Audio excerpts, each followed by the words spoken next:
Si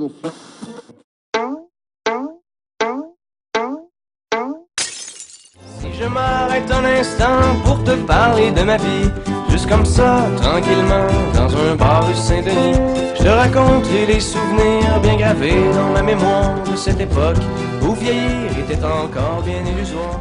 J'agaçais. Alors, bonsoir. Bonsoir. Comme vous le savez, on est des étudiantes à la radio AM qui est à côté de l'école. C'est ce qu'on nous a dit. Oui. Bonjour. Bonjour. Tous les gens de l'Académie Antoine Manceau. Donc, on a eu une grande chance de vous avoir en entrevue. Ah, c'est... La chance est pour nous. La chance est réciproque pour nous. Merci. C'est notre première entrevue à vie, on est un peu nerveux. Très, très nerveux. Nous aussi, alors. Donc, on commence par les questions. Vous avez quand même une bonne réputation sur la scène, on vous qualifie même de bête de scène. Présentement, vos inspirations viennent de où? Pour la scène? De quels artistes? Vos chansons, comment est-ce que l'écriture de vos chansons, d'où est-ce que vous vous inspirez présentement? Présentement, on n'écrit pas vraiment. Non, mais en fait, on écoute tous beaucoup de musique, plein d'artistes, c'est des influences variées. Ah, c'est ça. Chacun dans le groupe, on Et a... puis le côté de texte, écriture, le quotidien, n'importe quoi un peu autour de nous, là, ce qui se passe dans l'actualité, ça peut être ce qui se passe au niveau planétaire, plus local, ou tout simplement un de nos amis qui vit une situation difficile qui nous inspire, ou une situation quelconque, plus ou moins, pas nécessairement difficile, ou en tout cas, un rien peut nous inspirer au niveau des textes, donc c'est un peu de tout finalement. Comme dans le fond avec Shooters, la manifestation? Oui, c'est ça. Ben, c'est ça. La manifestation est inspirée directement d'une manifestation à laquelle j'avais assisté aux alentours de 2001-2002. Et puis Shooters s'est inspiré justement d'une fermeture d'usine à l'Assomption, chez l'usine Electrolux. Donc oui, c'est ça. Les choses du quotidien, les choses de la vie, tristes comme joyeuses, comme peu importe, tout. Un rien nous inspire. Hein? Justement, Le prof est d'accord. Oui. justement, en parlant de la fermeture d'Electrolux, à quel point est-ce qu'un événement comme ça, est-ce que ça doit vous affecter pour que vous puissiez en écrire une chanson? Ben, on vient de cette communauté-là, hein, c'est sûr qu'on voit des fermetures aux nouvelles, un peu partout ailleurs au Québec ou même ailleurs dans le monde, ça nous fait quelque chose un peu parce que c'est toujours triste de perdre son emploi, mais quand c'est dans notre communauté, nous autres on vient vraiment de l'Assomption, Repentigny, on connaît des gens qui travaillent là ou qui ont travaillé là ou par le truchement de famille, des gens qui travaillent là ou par le truchement d'amis. Alors c'est sûr que ça vient nous affecter personnellement. Puis c'est dur pour une communauté de perdre une usine qui emploie quand même plus de 1000 personnes. Fait que c'est plusieurs familles qui sont affectées. Alors c'est sûr que c'est un petit clin d'œil à eux autres et en même temps un petit shooter qu'on lève à leur santé pour les saluer.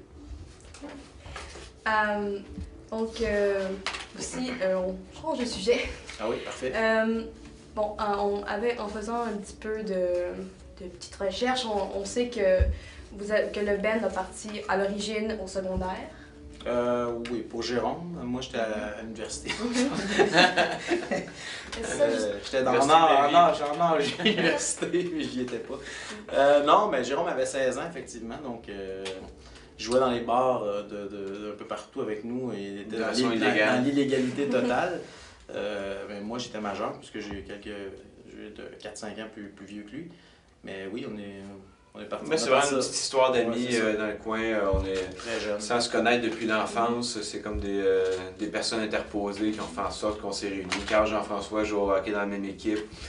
Jean-François travaille avec Marie-Annick, moi je suis dans la famille à Marie. Donc tout ça fait en sorte que dans la petite communauté, on a réussi à se rejoindre par un concours d'événements. Puis de fil en aiguille, là, on a commencé ça vraiment pour s'amuser, faire rire les amis. Puis c'est devenu plus sérieux avec le temps, avec les projets qui s'enlignaient. Donc, aussi, c'est quand vous avez réalisé que vous étiez populaire? Est-ce que quand le monde a commencé à vous reconnaître dans la rue ou quand les chansons Ça, c'est pas arrivé encore, donc... Non, mais c'est graduellement. C'est sûr qu'au début, on avait une petite base de fans qui nous suivaient un peu partout, mais nos shows étaient plus locaux. Aux alentours on est vieux, 1997-98, ça fait quand même un bon bout de temps maintenant. Mais aux alentours du début des années 2000, 2001, 2002, là, notre succès a vraiment explosé avec l'album, entre autres, Break Syndical, là, qui a vraiment... on avait vendu, je sais pas combien de centaines, de milliers, en fait. Et puis, on s'est mis à faire des grosses salles de spectacle, puis à jouer partout au Québec, alors qu'avant ça, on jouait un peu plus localement, tout ça. Alors, à partir de vraiment 2002, c'était vraiment le moment où notre carrière a pris un essor assez particulier. Alors, on sait que, dans le fond, tout le monde sait que vous avez une couleur bien à vous, une couleur un peu québécoise. Est-ce que c'est assez dur de transposer ça quand vous allez en Europe ou en France? Non, mais en fait, nous, on joue cette carte-là aussi de l'authenticité québécoise. Je pense que les publics des pays francophones en Europe sont contents de voir la diversité de la francophonie. Donc, nous, on fait pas de compromis quand on va là-bas pour soit parler entre les chansons, dans des entrevues, quand on joue nos pièces sur scène. On est content d'avoir un argot québécois, une musicalité, des instruments qui se rapportent à la musique plus folklorique d'ici. Donc, on est content de faire découvrir le Québec, une partie du Québec, de sa tradition musicale à travers notre musique. Puis je pense que les gens là-bas, le public apprécie. Nos fans en Europe, c'est beaucoup des amoureux du Québec aussi. C'est des gens qui nous ont découvert en venant ici souvent. En venant ici? En venant ici, excusez, j'ai un ulcère dans la bouche, je mâche mes mots comme ton père, en fait. Mais c'est ça, c'est des amoureux du Québec, donc, qui nous ont découvert ici souvent, qui ont passé le message à leurs amis, tout ça. Donc, ça a été beaucoup de bouche à oreille là-bas. Puis ce qu'ils aiment vraiment, c'est le côté exotique québécois là, de ce qu'on fait. Donc, c'est un peu un concours de circonstances spéciales. On n'avait jamais pensé faire carrière en Europe, mais la vie nous a menés sur ce continent sans vraiment qu'on le veuille. Alors, c'est très plaisant. Non, mais c'est une bonne chose comme ça. Le Québec est international, donc... Et voilà, d'une certaine façon. On est reconnu. Et voilà. Maintenant, on va y aller pour des questions à rafale. Alors, salle de spectacle ou festival? Ben, c'est dur à dire. En fait, nous, c'est un peu comme des cycles. Hein. Nous, notre processus est basé sur un peu un cycle de 3 ans. Donc, on est comme pendant 1 an en création, on fait des chansons.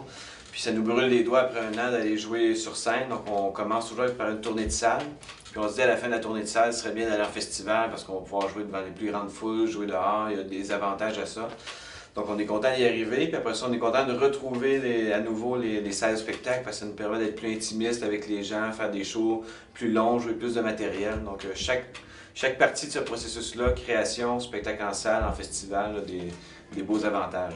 Des questions à rafale. Les réponses doivent être rafales. Bon, ben les deux. Non, mais c'est une bonne chose. Donc, on a des belles réponses comme ça. Guitare électrique ou acoustique? Définitivement guitare acoustique pour moi. J'en joue pas. Ah ben, il en joue un peu quand même. Basse électrique, basse acoustique. Ouais, basse électrique. Contrebasse, ou ouais. Pas contrebasse, non? Pour allumer un feu, ouais. Alors, disque ou vinyle? Je pense que je dis vinyle, même si on n'a qu'un seul album qui est dans vinyle. Ouais, vinyle, c'est quand même cool, là. Écouter des vieux disques avec le petit crépitement. J'aime bien le vinyle. On aime aussi s'habiller en vinyle sur scène. Ça, c'est une autre histoire. Et hors scène. Et dans notre vie tous les jours. Question techno, Xbox One ou PS4? Oh, ça c'est Carl qui Aucun serait des deux pour spécialiste. moi. Et pour Jean aussi. Moi, j'ai arrêté à Sega 94. Ah. Moi aussi, c'est pas mal Nintendo. Le 64. vieux Nintendo, là. Ah non, l'original. là. Ah, là, Oh, ok. mon Dieu. Ouais. Chat ou chien? Êtes-vous plus type Lui, chat? Jérôme, il est plus. Pas Plus d'animaux. rien, non. Plus rien. En fait, je suis très moi. chien Moi, de je JF. déteste les chats, moi. En fait, j'ai un chien, j'aime les chiens. J'aime les chiens. Aussi, ouais, la technologie a avancé aussi. En 2013, on est avancé. Et avec Internet, il y a beaucoup d'artistes que ça les aide beaucoup à se faire reconnaître, mais bon, vous êtes vraiment reconnus, on s'entend. Mais est-ce que ça vous aide plus que ça vous nuit, étant donné qu'il y a beaucoup de personnes qui piratent la musique? C'est dur, c'est une question assez large, difficile. D'ailleurs, cette semaine, il y a l'artiste Beyoncé qui a lancé un album uniquement sur iTunes sans aucune promotion.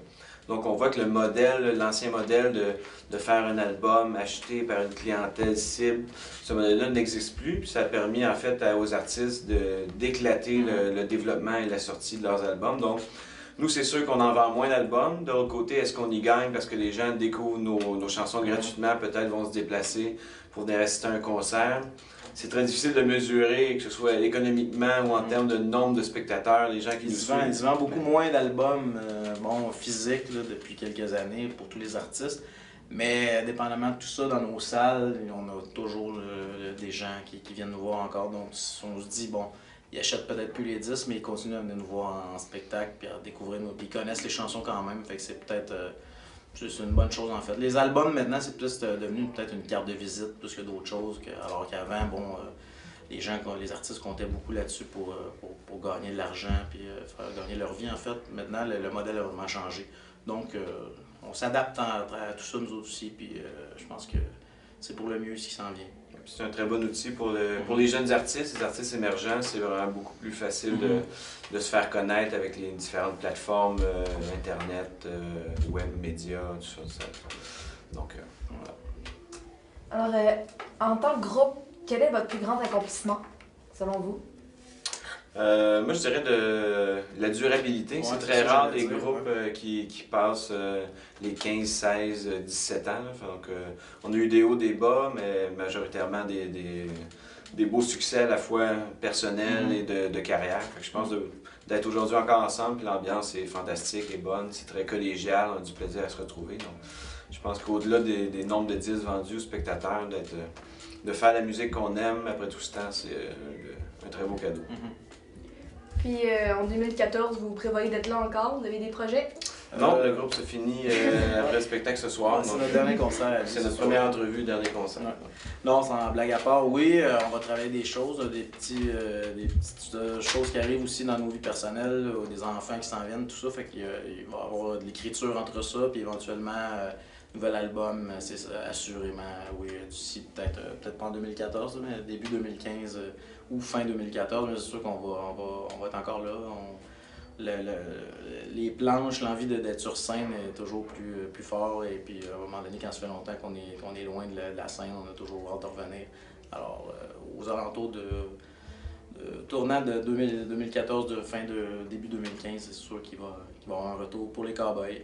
Sur album, mais pour la scène, on prend une petite pause, mais on revient dès le mois de mai prochain pour quelques on fait des concerts festivals. l'été aussi, tout ça. On a un gros projet avec la Fondation des Cowboys, un projet de plantation d'arbres qu'on va financer, animé par un grand concert au Centre Bell avec des copains, les Trois Accords, Louis-José Hood, Patrick Groux, le 10 mai. Donc ça, c'est un des moments majeurs de l'année qui s'en vient. Alors, à quoi on peut s'attendre du spectacle de ce soir? Beaucoup de vinyle. L'énergie, ça a l'air que c'est complet en plus, fait qu'il va y avoir beaucoup de monde. Temps des fêtes, les gens sont joyeux. Vendredi soir, je pense que ça va être une belle soirée, beau party. Puis on va donner tout ce qu'on a, puisqu'il nous reste, c'est notre avant-dernier concert de la tournée, donc en pleine forme. Puis on va donner un beau spectacle. C'est la fin de session pour plein de monde. C'est un peu le début de... Les festivités. C'est ça, des fêtes qui commencent. Donc, je pense que tout le monde va être aussi... l'ambiance va être propice à ce que ce soit une longue soirée. Ben, merci beaucoup. Jérôme, Merci sucré ou salé en terminant? Salé, oui. Salé, hein? Toi? Salé, moi aussi. Salé. Définitivement. Voilà. Vu, c'est Ouais. écrit. Donc, merci beaucoup. Ça fait plaisir, merci les filles. Salut à tout le monde à l'académie. Puis, Ouais. Alors, bonne pour ce soir. longue vie à la radio étudiante qui est Radio filmé, c'est une première. à ses débuts, mais aussi